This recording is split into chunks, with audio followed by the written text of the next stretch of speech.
السلام علیکم ورحمۃ اللہ وبرکاتہ ویورز، بیوٹیفل حدیث نبوی چینل کی طرف سے آج میں آپ کو صحیح بخاری کی حدیث نمبر 321 سناؤں گا۔ سو ویڈیو کو غور سے سنیں اور اسے آگے شیئر بھی کریں۔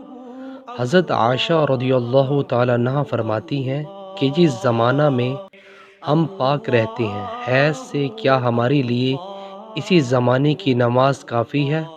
اس پر عائشہ رضی اللہ تعالیٰ عنہا نے فرمایا کہ کیا تم حروریہ ہو؟ ہم نبی اکرم صلی اللہ علیہ وسلم کے زمانہ میں حائضہ ہوتی تھی اور آپ صلی اللہ علیہ وسلم ہمیں نماز کا حکم نہیں دیتے تھے۔ یا عائشہ رضی اللہ تعالیٰ عنہا نے یہ فرمایا کہ ہم نماز نہیں پڑھتی تھی۔ صحیح بخاری حدیث نمبر 321۔ سو ویورز، ویڈیو کو آگے شیئر کریں اور کمنٹس باکس میں اپنی قیمتی رائے کا ضرور اظہار کیجیے۔ جزاک اللہ۔